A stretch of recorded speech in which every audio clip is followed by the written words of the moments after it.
میرے نبی سے پوچھا جائے یا رسول اللہ آپ کو سب سے زیادہ کس سے پیار ہے؟ تو آپ نے کہا عائشہ سے۔ اللہ، وہ جھیپ کے کہنے کے نہیں، میں پوچھ رہا ہوں لوگوں میں آپ کو کس سے زیادہ پیار ہے؟ تو آپ کہتے ابو بکر سے۔ تو آپ نے پھر کہا ابوہا، مجھے عائشہ کے باپ سے زیادہ پیار ہے۔ پھر پہلے عائشہ کا، تو پھر کہتے ابو بکر۔ تو آپ نے کہا نہیں، ابوہا، مجھے عائشہ کے باپ سے سب سے زیادہ پیار ہے۔ یہ آپ کو میسج دیا ہے کہ گھر کی زندگی کیسے ہوتی ہے، کوئی عشق نہیں چڑھا ہوا تھا، میسج ہے نا۔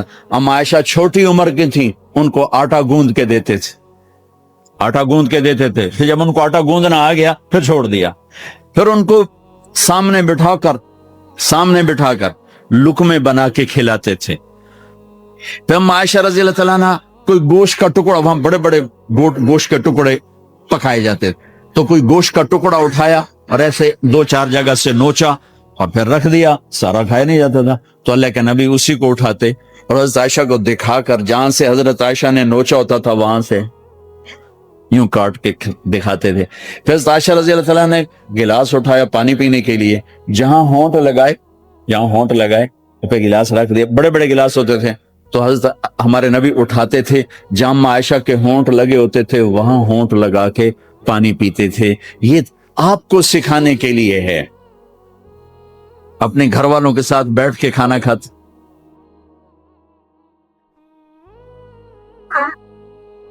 یہ میرے نبی کی معاشرت ہے، یہ میرے نبی کی زندگی۔ گھر میں جھاڑو دیتے، اپنے کپڑے خود دھوتے، کوئی چیزیں بکھری پڑی ہوتی تو بیوی کو نہیں ڈانٹتے، خود اٹھ کے سیٹ کر کے رکھ دیتے، گھر والوں کے ساتھ مل کر برتن دھوتے، صفائی کرتے، گھر والوں کے ساتھ مل کر۔ یہ میرے نبی کی ایک خوبصورت زندگی ہے۔ بھائیوں بہنوں، ہم بھلا چکے ہیں بیوی کے لیے خامند کو سب سے بڑا حقدار۔ بعض لڑکیاں ایسی نادانی کرتی ہیں کہ شادی کے بعد بھی اپنے ماں باپ کی آنکھ کو دیکھ کے چلتی ہیں۔ شادی کے بعد سب سے بڑا حق خامند کا ہے، شادی کے بعد سب سے بڑا حق خامند کا ہے۔ ماں باپ پیچھے چلے جاتے ہیں، بہن بھائی پیچھے چلے جاتے ہیں، لیکن یہ نادانیاں بھی دیکھنے کو ملتی ہیں کہ شادی کے بعد بھی ماں باپ اپنی بچی کو اپنے قابو میں رکھنے کی ترتیبیں سوچتے ہیں تو وہ بھی اپنی بچی کا گھر برباد کر دیتے ہیں۔ میرے نبی سے پوچھا گیا یا رسول اللہ عورت پر سب سے زیادہ کس کا حق ہے؟ تو آپ نے فرمایا اس کے خامند۔ ایک خاتون ہے، یا رسول اللہ میری شادی ہو رہی ہے تو میرے اوپر میرے خامند کا کیا حق ہے؟ تو آپ نے ارشاد فرمایا تیرے خامند کے جسم پر زخم ہو، زخموں میں پیپ پڑ جائے اور تو اپنی زبان سے چاٹ کے زخم صاف کرے تو تو نے اپنے خامند کا حق ادا نہیں کیا۔ خامند کو سمجھایا کہ سب سے بہترین مسلمان وہ ہے جو بیوی سے اچھا سلوک کرتا، اور میرا سب سے اچھا سلوک ہے اپنی بیویوں کے ساتھ، یعنی قاب قوسین او ادنا آپ کا مقام ہے۔ اللہ پاک کا دیدار اپنی آنکھوں سے کیا ہوا ہے، اور آپ ہمیں معاشرت سکھا رہے ہیں کہ ایک جہاد کے سفر سے واپس آ رہے ہیں، ہم عائشہ ساتھ ہیں، تو آپ نے صحابہ سے کہا بھئی آگے چلے جاؤ، وہ سارے آگے چلے گئے۔ جب سارے نظروں سے غائب ہو گئے تو آپ نے کہا عائشہ دوڑ لگاؤ گی میرے ساتھ؟ عائشہ نے نہیں کہا، میرے نبی نے کہا دوڑ لگاؤ گی؟ آج کل کا کوئی علامہ بھی یہ نہیں کرے گا، عائشہ دوڑ لگاؤ گی میرے ساتھ؟ کہا جی لگاؤں گی، تو دوڑ لگائی۔ تو عائشہ فرماتی ہے میں آگے نکل گئی، اللہ کے نبی پیچھے رہ گئے، چاہے آپ جان بوجھ کے آستہ ہوئے ہوں ان کی دل جوئی کے لیے۔ کچھ سال گزر گئے، پھر جہاد کے سفر سے واپسی ہو رہی ہے، تو آپ نے صحابہ سے کہا بھائی آگے چلے جاؤ، وہ سارے آگے چلے گئے، غائب ہو گئے۔ عائشہ دوڑ لگائیں؟ کہا جی لگائیں۔ تو فرمایا کہ ان دنوں میں ذرا موٹی ہو گئی تھی، جب دوڑ لگائی تو اللہ کے نبی آگے نکل گئے، تو پھر آپ نے کہا عائشہ ہذہ بتلک، عائشہ اب تیرا میرا حساب برابر ہو گیا، اس دفعہ تو آگے نکل گئی، آج میں آگے نکل گیا۔ یہ میرے نبی کی معاشرت ہے کہ بھری محفل میں کہہ رہے ہیں مجھے عائشہ سے سب سے زیادہ پیار ہے۔ اور عرب میں عیب تھا، جیسے ہمارے ہاں بھی عیب ہے کہ کوئی بھری محفل میں کہ مجھے بیوی سے سب سے زیادہ پیار، کہ تیری ماں کتنے گئی؟ بھائی ماں کا اور خانہ ہے، بیوی کا اور خانہ، ماں کی اور جگہ ہے، بیوی کی اور جگہ ہے۔ تو میں آپ سب سے کہتا ہوں ماں باپ کی وجہ سے بیویوں پہ زیادتی نہ کرو، بیوی کی وجہ سے ماں باپ پہ زیادتی نہ کرو.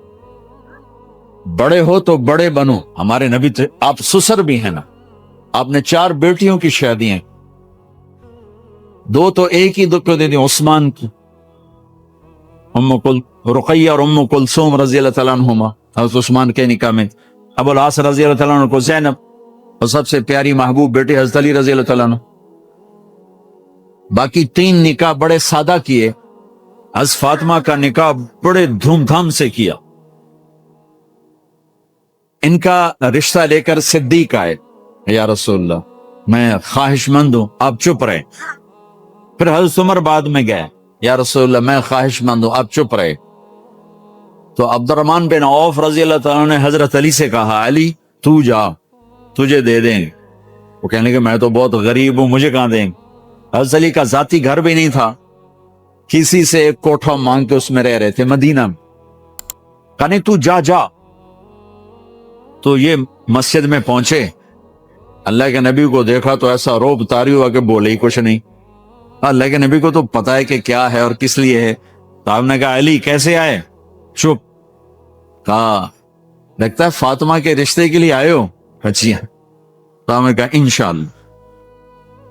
اتنا کہا انشاءاللہ، اور چپ ہو. تو حضرت علی چپ کر کے اٹھ کے باہر آ گئے. صحابہ باہر کھڑے ہوئے تھے.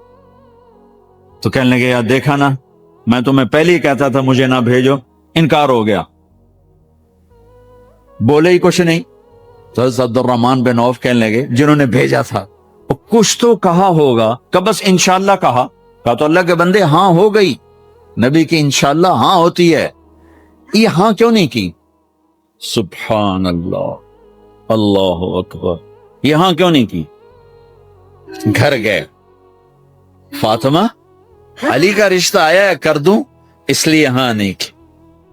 ہم تو بیٹیوں سے پوچھتے ہی نہیں، ایپ سمجھتے ہیں بیٹیوں سے پوچھنا. یہ میں گاں نو بن چھڑیا قلعے نال، ایویں اسی دیاں نو بن چھڑنے قلعے نال. مجھے ایک اپنی مطلب برادری لیول کے ایک خاتون کا فون آیا کہ مولانا پڑھایا مجھے لاہور میں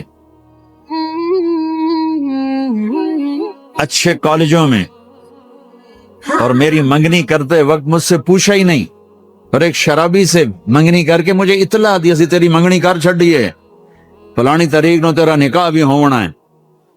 مجھے آج تک گلہ ہے. پوچھ لیتے، اگر نہیں پوچھا تھا چلو میں نہ ساڑھے پنجاب کوئی نہیں پوچھ دے، گاں موج دی طرح ٹور چھڑ دین، تو چلو اتنا تو ویکھ لیندے بھی کم از کم شراب تا نہ پیندا ہویا. ایک شرابی نال میرا نکاح کر چھڑ، ساری زندگی اڈیاں رگڑ رگڑ میری گزر گئی. علی جیسا رشتہ آیا ہو تو اوپر سے حکم بھی آ چکا ہو کہ علی کو ہی دینا ہے، تو پھر آپ فاطمہ سے پوچھیں فاطمہ تیرا رشتہ آیا ہے علی کا کر دوں؟ حضرت فاطمہ نے ہاں کی تو پھر مسجد تشریف لائے. یہ آپ کو معاشرت سکھائی جا رہی، انسان زندگی کیسے گزارنی ہے، مرد عورت ہے زندگی کیسے گزارنی ہے. پہلا رشتہ جو قائم ہوا دنیا میں وہ ہے خامد اور بیوی، حضرت آدم اور حوا کا نکاح ہوا. اللہ تعالیٰ نے عورت کو کمزور بنایا تو پہلے دن سے اس کو عزت اور احترام دیا تاکہ ساری زندگی اس کمزوری سے ناجائز فائدہ نہ اٹھایا جائے بلکہ اس کو عزت دی جائے. کہ آدم علیہ السلام کے لیے مٹی اکٹھی کی، پانی ڈالا، گوندھا اور ایک سٹیچو بنایا اور ڈال دیا. جب وہ خشک ہوا اس میں روح ڈالی، اور پھر وہ ننگے بدن تھے، پھر ان کو جنت کے کپڑے پہنائے اور جنت میں ڈال دیا. اس کائنات کا حسن بھی عورت سے ہے اور جنت کا حسن بھی عورت سے ہے.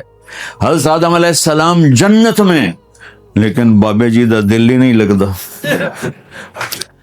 کلے کلے ہی ٹورے پھر دے. اب اللہ نے عورت کو بنانے کا ارادہ کیا تو اللہ ایک ڈھیر مٹی کا اکٹھا کر کے عورت کے لیے بھی بنا دیتا اور اس کا اسٹیچو بنا دیتا اور اس کو خشک ہونے دیتا، پھر اس میں روح ڈالتا، پھر اس کو کپڑے پہناتا. آپ حیران ہوں گے سبحان اللہ، اللہ نے ایسا نہیں کیا. آدم علیہ السلام سوئے آنکھ کھلی تو دیکھا ایک خوبصورت حسین عورت. یہ بات اکثر لوگوں کو معلوم ہوگی کہ یوسف علیہ السلام دنیا کے حسین ترین انسان تھے, اور یہ بات شاید کسی کو معلوم نہیں ہوگی کہ دنیا کی سب سے حسین خوبصورت عورت حضرت حوا ہے. حوا جن پر بڑھاپا آیا ہی نہیں, 1000 سال کے قریب زندگی گزاری, بڑھاپا نہیں آیا. حضرت آدم اور حوا قریب عمر تھی. حضرت آدم کی عمر تو کتابوں میں مل جاتی ہے 1000 برس, لیکن حضرت حوا کی عمر کتنی تھی یہ کہیں پڑھنے کو ملا نہیں, اس لیے میں اندازہ کرتا ہوں کہ قریب ہوگی. بڑھاپا نہیں آیا, بیماری نہیں آئی. اور حضرت حوا کو مینسز بھی نہیں آتے تھے. یہ عجیب بات آپ کو بتا, اللہ نے اتنا جنت کا ان کے اندر نمونہ رکھا. تو جب حضرت آدم کی آنکھ کھلی تو دیکھا ایک حسن کا پیکر, انہوں تو جنت ہی بھول گئی. یا اللہ ہن دل تھریا جا کے چل یار کون ہے کیا تیری بیگم, تو واہ جی واہ, موجاں ہی موجاں. تو اللہ تعالیٰ نے نکاح پڑھایا. سبحان اللہ, اپنے نبی کی شان دوبارہ سنو. تو اللہ نے کہا آدم اپنی بیگم کا مہر ادا کر. تو وہ پوچھنے لگے کیا مہر ہے. دیکھو ایک بات سنو, مہر کسی کی بیٹی کی قیمت نہیں ہوتی. $1 ہو یا $1 ٹریلین ہو, بیٹی کی کوئی قیمت نہیں ہوتی. یہ ایک نشان ہے کہ اس بچی پر اب یہ جو خامند ہے وہ موت تک خرچہ اس کے ذمہ ہے, بیوی کے ذمہ خرچہ نہیں ہے. خامند کما کے لائے گا اور اپنی بیگم کو کھلائے گا, اور بیوی گھر کی ذمہ داری نبھائے گی. تو خیر وہ الگ بات چلی جائے گی. اللہ تعالیٰ نے کہا کہ مہر ادا کرو. کہا جی کیا مہر ہے؟ تو میرے اللہ نے کہا تیری نسل میں میرا آخری نبی آئے گا, اس پہ 1 دفعہ درود پڑھ دے, یہ مہر ہے. اچھا, شروع دن سے ہے کہ میں نے قبول کیا. قبول کیا کا مطلب ہے کہ میں اس لڑکی کو قبول کر رہا ہوں, اس کی کمیوں کے ساتھ بھی خوبیوں کے ساتھ. اور جب لڑکی کہتی ہے سائن کرنا قبول کیا ہے, یا زبان سے کہے قبول کیا ہے, تو یہ اس بات کی گارنٹی ہے کہ میں نے اپنے اس لڑکے کو خامد ہونے کے طور پہ قبول کیا, اس کی کمیوں کے ساتھ بھی اس کی خوبیوں کے ساتھ بھی.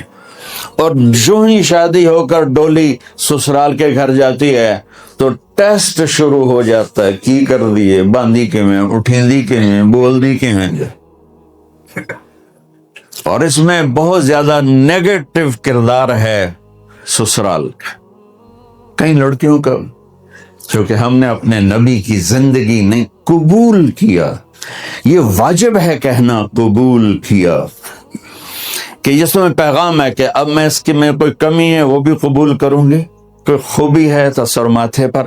اور لڑکا کہتا ہے کہ میں اسے قبول کرتا ہوں, اس کی خوبیوں کے ساتھ بھی کمیوں کے ساتھ بھی. یہ بات یاد رکھنا, پرفیکشن کبھی تلاش نہ کرنا, پرفیکشن کبھی تلاش نہ کرنا. اللہ نے 100 نمبر نہیں مانگے, 51, 1 نمبر اوپر ہو گیا. گناہ تمہارے 50 ہیں اور نیکی تمہاری 51 ہے, تو اس 1 پر ہم تمہیں جنت میں ڈال دیں گے. اب کوئی خامند اپنی بیوی میں پرفیکشن دیکھنا چاہے, بیوی اپنے خامند میں پرفیکشن دیکھنا چاہے, ساس سسر اپنی بہو میں, ساس سسر اپنے داماد میں, بھائی اپنے بھائی میں, ماں باپ اپنی اولاد میں, اولاد اپنے ماں باپ میں, جہاں یہ نظر ہوگی تو وہاں لڑائی ہوگی. کمیوں کے ساتھ قبول کرو. قبول کا لفظ اتنا واجب ہے, تو ڈر تو پھر بہ گئی میں نا.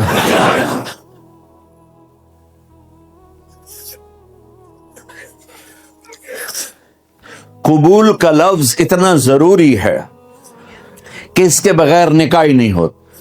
میں یہ کئی جگہ لطیفہ سنا چکا ہوں، اور واقعی قصہ بھی ہے، ایسے لطیفہ نہیں ہے۔ میرے دوست ہیں، ذمہ دار ہیں اچھے، تو ان کے گاؤں کا ایک بچہ چھوٹی عمر میں بسوں پہ جا کے نا وہ جاب پہ لگ گیا، تو اس کا کام ہوتا ہے بس کو صاف کرنا، ڈرائیور کو چائے پلانا، اور جہاں کہیں رش ہو تو اس کو ڈائریکشن دینا، استاد جی کٹ لو، استاد جی آن دیو، استاد جی جان دیو، تو یہ اس کا محاورہ بن جاتا ہے۔ اب اس کا نکاح ہوا تو مولانا صاحب نے کہا بھائی عبد الرحمان، میں فرضی نام لے رہا ہوں، نام مجھے اس کا یاد نہیں، عبد الرحمان زینب بنت اسلم نو تیرے نکاح دیتا 500 مہر تو قبول کیتا؟ تھوڑی دیر سوچ کے کہندا جی آن دیو۔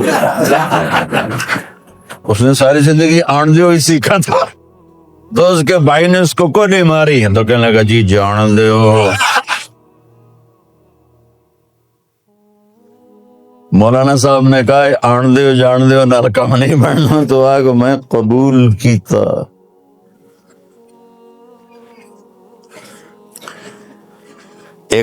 یہ بھی صحیح واقعہ سنا رہا ہوں۔ ایک نوجوان نے بیوی کو 3 طلاق دے دی کٹھی، اب ہو گیا پریشان، مولانا صاحب کے پاس گیا، کوئی میرے جیسا ہوگا۔ مولانا صاحب 3 طلاق دے بیٹھا، کوئی مسئلہ کا حرام، کہ جی کوئی رستہ حرام، کوئی گنجائش حرام۔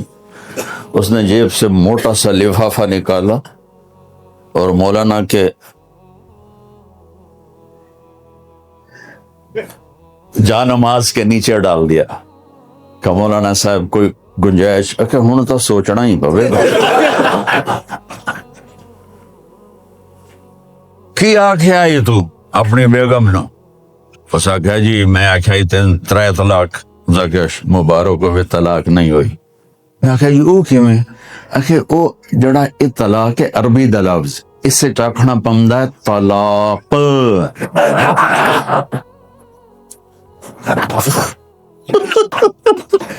یہ آپ کو صحیح واقعہ سنا رہا ہوں۔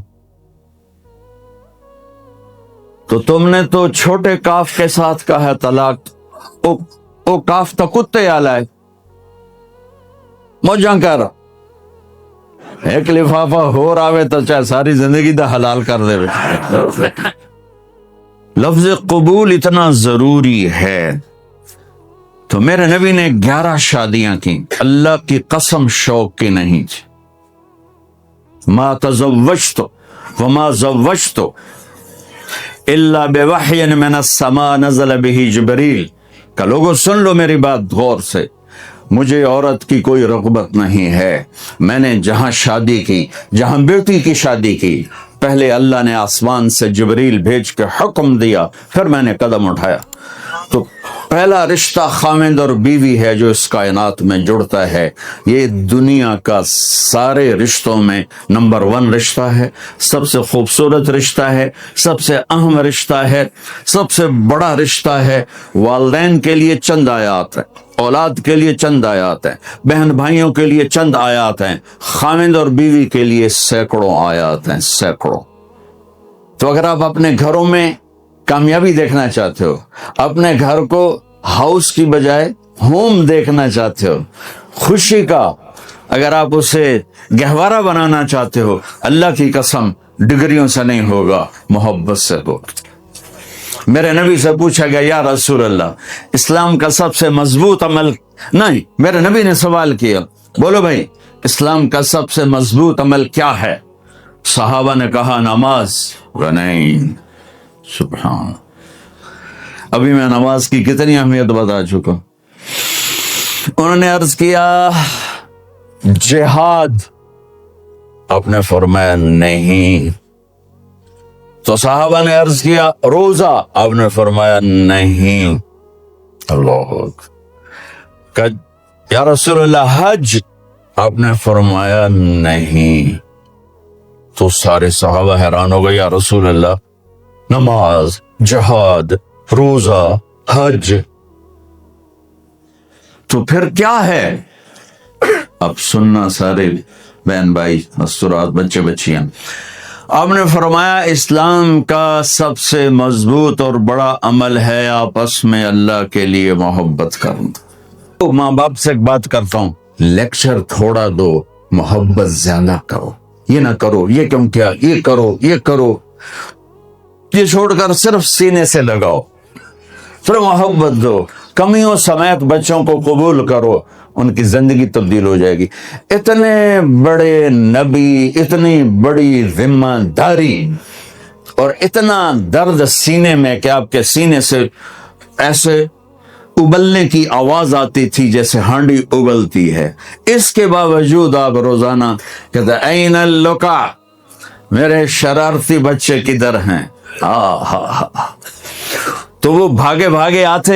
دیکھو میں فزیکل کر کے بتاؤں گا تاکہ آپ کو پتہ چلے زندگی کیسے گزر.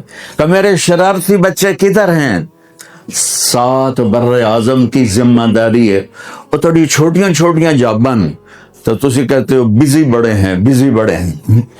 میرے نبی پہ 7 بر اعظم کے انسانوں کی ذمہ داری ہے اور آخری آنے والے انسان تک کی ذمہ داری ہے. اس سے بڑی جاب کس کی ہوگی کائنات میں؟ اور پھر آپ روزانہ آتے ہیں این اللقا، میرے شرارتی بچے کدھر ہیں؟ تو حسن حسین بھاگے بھاگے آتے. آپ ان کے لیے یوں ہو جاتے تھے، آؤ بھائی میری کمر پہ چڑھ جاؤ. اپنے نبی کی عظمت کو جانو کہ انہوں نے زندگی کیسے سکھائی. چاند کے 2 ٹکڑے کر دینا کوئی معمولی بات ہے، آسمان چیر کے چلے جانا معمولی بات ہے، ایک زندگی سکھا کے جانا سب سے بڑی بات. کتنی اولادیں برباد ہو گئی ماں باپ کی وجہ سے، کتنے گھر اجڑ گئے ساس سسر کی وجہ سے، کتنے گھر اجڑ گئے لڑکی کے بدتمیز ہونے کی وجہ سے، کتنے گھر اجڑ گئے لڑکے کے شرابی اور باہر کی گندگی کی وجہ سے. زندگی سیکھو. یہ اتنے بڑے نبی ہو کر آپ یوں ہو رہے ہیں جیسے میں نے آپ کو کر کے دکھایا. دونوں کو اوپر بٹھا لیتے اور کمرے میں چکر لگاتے تھے، پھر یوں کر کے پوچھتے تمہارا اونٹ کیسا ہے. پھر دونوں کو اتار لیتے اور اپنی نواسی زینب جن کو حضرت علی کی وراثت ملی، کس کی؟ علم کی، فصاحت اور بلاغت کی، ان کو کمر پہ بیٹھا لیتے اور اکیلی زینب کو پورے گھر میں چکر لگواتے تھے. اور بھی دکھ ہیں زمانے میں محبت کے سوا، راحتیں اور بھی ہیں وصل کی راحت کے سوا. کیا صرف کمانا ہی کام ہے؟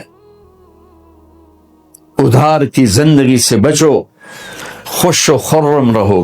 اس کو قسط دینی ہے، یہ قسط دینی ہے، یہ قسط دینی ہے، یہ دینی ہے. سر میں درد نہیں ہوگا تو اور کیا ہوگا؟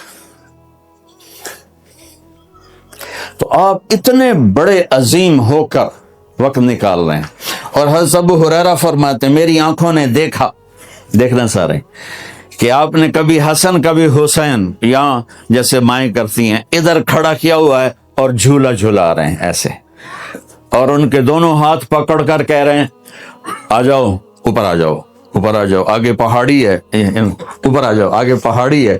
تو ایسے ایسے آتے اور اوپر آؤ، وہ یہاں آ جاتے، آگے آؤ، وہ یہاں آ جاتے، آگے آؤ، وہ یہاں آ جاتے. تو پھر آپ یوں ہو جاتے، آگے آؤ، تو چڑھتے چڑھتے یہاں آ جاتے. یہاں تو وہ یہاں آ جاتے تو آپ ان کے ہاتھ فکس کر کے آگے بڑھ کر ان کے ہونٹوں کا بوسہ لیتے اور کہتے یا اللہ میں ان سے پیار کرتا ہوں، تو بھی ان سے پیار فرما. بھائیو اللہ کی قسم پیسے سونے چاندی سے زندگی میں خوبصورتی نہیں آتی، نبی کی غلامی سے زندگی میں خوبصورتی آتی. اتنے بڑے نبی ہیں اور حضرت عائشہ سے کہہ رہے ہیں دوڑ لگائیں. یہاں کسی مولانا سے پوچھو اپنی بیوی سے کبھی کہا ہے کہ دوڑ لگائیں؟ الٹو سوٹا لے آتے کھلو جائے گا. عائشہ دوڑ لگائیں. اور واپسی کہاں سے ہو رہی ہے؟ دوڑ کہاں لگ رہی؟ جہاد کے سفر سے واپسی ہو رہی. اور آپ نے اپنے صحابہ سے کہا سب آگے چلے جاؤ. جب سارے آگے چلے گئے اور کوئی نظر نہیں آ رہا تو آپ نے کہا عائشہ آؤ دوڑ لگائیں. تو حضرت عائشہ کہتی ہم نے دوڑ لگائی تو میں آگے نکل گئی، اللہ کے نبی پیچھے رہ گئے۔ کچھ سال گزرے تو پھر ہم سفر سے واپس آ رہے تھے تو ہم نے صحابہ سے فرمایا صاحب آگے چلے جاؤ، چلے گئے۔ اللہ اللہ اللہ اللہ اللہ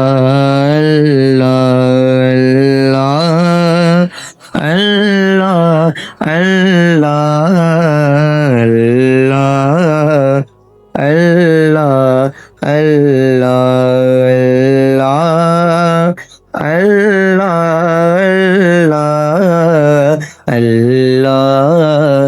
اللہ اللہ حاضر ہے تیرے دربار میں ہم، اللہ کرم اللہ کرم، دیتی ہے صدائے چشم نم، اللہ کرم اللہ کرم، اللہ اللہ اللہ اللہ اللہ۔ آپ نے کہا عائشہ دوڑ لگائیں؟ ہم کہا یہ لگائیں۔ کون دنوں میں ذرا موٹی ہو گئی تھی تو پھر اللہ کے نبی آگے نکل گئے، میں پیچھے رہ گئی۔ تو آپ نے کہا عائشہ ہذہ بتلک، آج تو اور میں برابر دلیلیں مانگتا ہے اور مجھے مثالیں دیتا ہے اور مجھے کہتا ہے اس پرانی ہڈی کو کون زندہ کرے گا جو سرما بن گئی؟ قل یحییھا الذی انشأھا اول مرہ، بتاؤ میرے حبیب کہ اسے وہ زندہ کرے گا جس نے اسے بنایا اور پیدا کیا تھا۔ وہو بکل خلق علیم، ہر مخلوق پر اس کی نظر ہے، اندھیرا اجالا برابر ہے، اوپر نیچے برابر ہے، زمین کا اندر زمین کا اوپر برابر ہے، سمندر کے اوپر سمندر کے نیچے برابر ہے۔ 800 میٹر کے بعد سورج کی روشنی سمندر کے اندر سفر نہیں کر سکتی۔ 800 میٹر کے بعد نیچے اندھیرا ہے، کالی رات ہے، اوپر 12 بجے کا سورج ہے اور آسمان صاف ہے اور چمکتی دھوپ ہے، اور سمندر میں 800 میٹر کے بعد اندھیرا ہے اور اس میں کھرب ہا کھرب ملین ٹریلین اللہ مچھلیوں کو پیدا بھی کرتا ہے، زندگی بھی دیتا ہے، رزق بھی دیتا ہے، موت بھی دیتا ہے، غذا بھی پہنچاتا ہے۔ کسی ایک سے ایک لمحے کے لیے میرا رب غافل نہیں ہے۔ لا يعزب عن ربك من مثقال ذرہ، ایک ذرے سے ایک ذرہ بھی تیرے رب کی نظر سے چھپ نہیں سکتا۔ اینما تکونوا یأت بکم اللہ جمیعا، جدھر جاتے ہو چلے جاؤ، اللہ کھینچ کے واپس لائے گا، اپنے سامنے کھڑا کرے گا۔ تو موت کے بعد کیا ہے؟ میں مختصر ہر چیز کا جواب قرآن سے دے رہا ہوں۔ موت کے بعد کیا ہے؟ تو میرا رب کہتا ہے یوم نسیر الجبال، میرا رب کہتا ہے پہلے ایک ہے طارق جمیل کی موت اور ایک ہے کل کائنات کی موت۔ ابھی مارتا ہوں ایک ایک کو اور ایک دن ماروں گا سب کو۔ وہ کیا ہے؟ اذا وقعت الواقعہ، اس نے ہونا ہے، لیس لوقعتها کاذبہ، اسے روک کوئی نہیں سکتا، اسے جھٹلا کوئی نہیں سکتا۔ خافضۃ الرافعہ، کچھ اونچے کچھ نیچے۔ کیسے ہوگا؟ اذا رجت الارض رجا، زمین میں زلزلہ، وبست الجبال بسا فکانت ہباء منبثا، اور پہاڑ تھر تھرائے کپ کپائے اور ریزہ ریزہ ہو گئے۔ یہ ایک دن آنے والا ہے۔ یوم تشقق السماء، آسمان پھٹے گا۔ اذا السماء انفطرت واذا الكواكب انتثرت واذا البحار فجرت واذا القبور بعثرت، ہر شے اکھڑ گئی، ہر شے کو اکھاڑ پچھاڑ دیا۔ اذا الشمس كورت، سورج، واذا النجوم انكدرت، ستارے، واذا الجبال سيرت، پہاڑ، وَإِذَا الْعِشَارُ عُطِّلَتْ، جانور، وَإِذَا الْبِحَارُ سُجِّرَتْ، یہ تمہارا دو سمندر، یہ سب میرا رب کہتا ہے مٹا دوں گا، ختم کر دوں گا، کچھ باقی نہیں چھوڑوں گا۔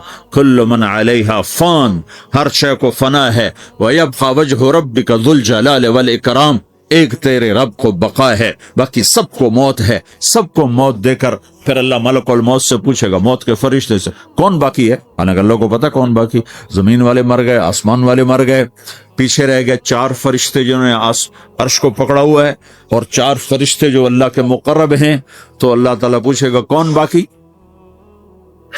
وہ کہے گا یا اللہ بھائی یہ فرشتے باقی ہیں۔ تو اللہ تعالیٰ فرمائیں گے عرش کے فرشتوں کو موت دے دو، تو دھڑم گریں گے عرش کے فرشتے۔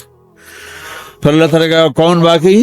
تو وہ کہیں گے یا اللہ یہ جبریل، میکائیل، اسرافیل اور تیرا غلام۔ تو اللہ تعالیٰ فرمائے گا جبریل، میکائیل مر جائیں، تو اللہ کا عرش بول پڑے گا، عرش یا اللہ جبریل میکائیل کو بچا لو۔ تو اللہ تعالیٰ فرمائے گا اسکت فقط کتبت الموت علی من کان تحت عرشی، چپ ہو جاؤ، میرے عرش کے نیچے سب کو مرنا ہے۔ یہ کیا دنیا ہے، یہ کیا دنیا ہے؟ کس کے پیچھے ایمان کے سودے ہو رہے ہیں، کس کے پیچھے جھوٹ بول بول کے مال بیچے جا رہے ہیں، کس کے پیچھے رشتے اور ناتوں کو توڑا جا رہا ہے، کس کے پیچھے بھائی بھائی سے لڑ رہا ہے۔ یہ کیا ہے، یہ کیا دھوکہ ہے، یہ دھوکے کا گھر، یہ مچھر کا پر، یہ مکڑی کا جالا۔ گزر جاؤ اس سے اپنی آخرت کا سامان تیار کرتے ہوئے۔ تو اللہ کہے گا کون باقی؟ کہے گا یا اللہ اسرافیل اور تیرا غلام۔ اسرافیل کے ہاتھ میں وہ سور ہے جو پھونک رہا ہوگا۔ تو اللہ تعالیٰ کہے گا اسرافیل مر جائے، وہ گیا اسرافیل، اور جو سور تھا وہ اڑ کر جیسے یہ فانوس لٹکا ہوا ہے چھت کے ساتھ، ایسے عرش کے ساتھ جا کر وہ لٹک جائے گا سور۔ پھر اللہ کہے گا کون باقی؟ تو اب ملک الموت کی ٹانگیں کانپنے لگ جائیں گے، سب کی روح نکالنے والے کی باریاں، کہ اللہ وہ سب تو اوپر تو ہے اور نیچے میں ہوں۔ تو میرا اللہ کہے گا مر جا، تو بھی میری ایک مخلوق، خلق من خلق۔ تو ملک الموت ایک چیخ مارے، ایسی چیخ مارے گا کہ زمین آسمان ہوتے تو پھٹ جاتے، وہ پہلے ہی پھٹ چکے ہیں۔